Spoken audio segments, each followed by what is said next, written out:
Como cada día lunes nos acompaña Marco Moreno, director de la Escuela de Gobierno y Comunicaciones de la Universidad Central, para hacer el análisis político. Marco, ¿cómo estás? Buenos días. Hola, Loreto, Álvaro, buenos días. Hola, buenos días, Marco. Partamos por algo que no partimos habitualmente por aquí, porque las encuestas generalmente son buenas, pero es una foto del momento y efectivamente en esa área ocurrió algo bien inusual. Después de las cuentas públicas, generalmente hay un aumento en la popularidad del presidente o de la presidenta, ¿no es cierto? Y en este caso, pero 10 puntos en la CADEM, Plaza Pública CADEM, no es habitual, ¿no? Es su mejor resultado desde junio del año pasado. Pero imagínate, pues llevó 41% de aprobación, ¿no? ¿Cómo se explica? Sí, es bien sorprendente por volumen, como tú dices, ¿no? Uno esperaría que mejorara la aprobación presidencial después de los anuncios que hacen los presidentes normalmente en estas cuentas públicas. En esa cuenta que entregó el presidente el día jueves dejó un poco atrás las políticas más abrasivas de la agenda identitaria, ¿no? De lo que habían sido el foco de este gobierno y finalmente de las propuestas del Frente Amplio. Y digamos, de alguna manera abrazó lo que eran, y lo habíamos comentado aquí, los dolores de la gente, ¿no? Seguridad, economía, salud.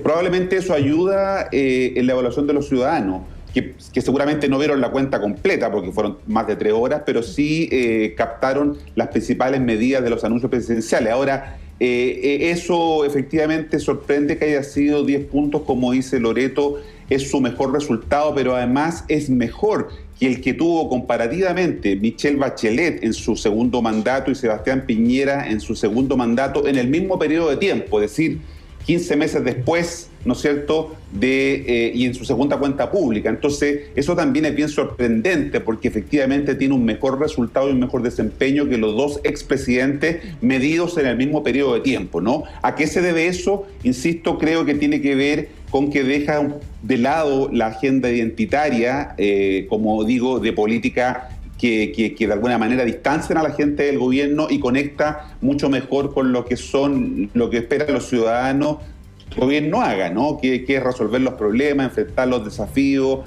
especialmente los temas de orden público, seguridad, economía, ¿no es cierto?, y salud.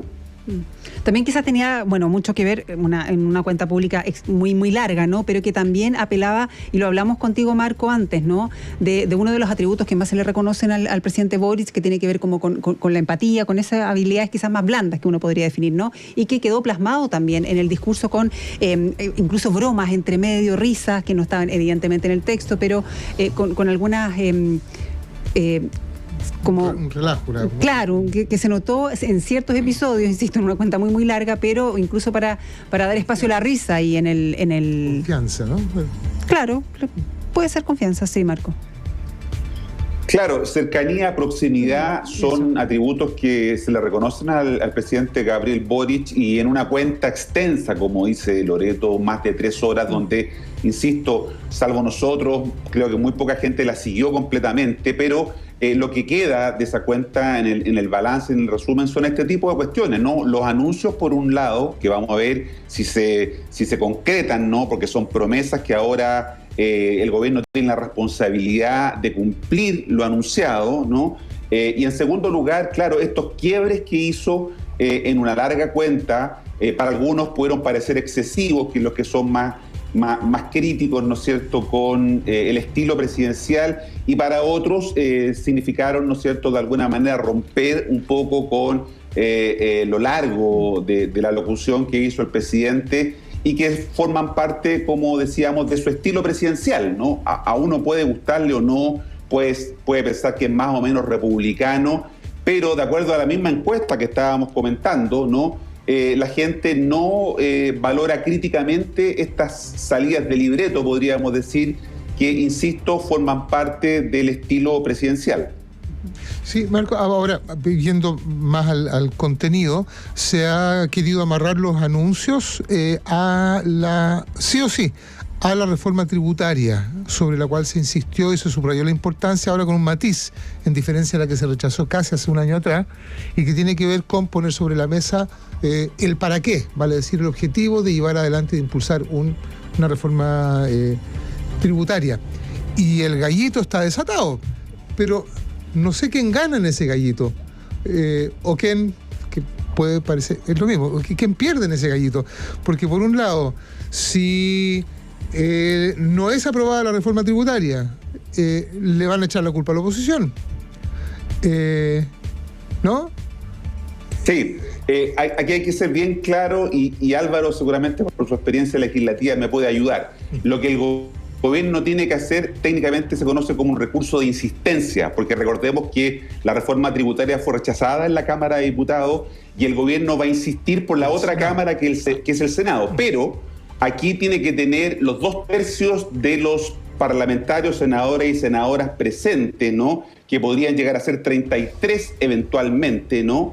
Para este recurso de insistencia. El oficialismo tiene solo 17 senadores y senadoras, está lejos de los 33. Sumémosle, Álvaro, Loreto, los 3 de la democracia cristiana, ¿no? Llega a 20. Sumémosle los 3 independientes, la senadora Campillay, el senador Bianchi, ¿no es cierto? Y la senadora que es del Partido Frente Regionalista Verde Social, Sepúlveda, ¿no?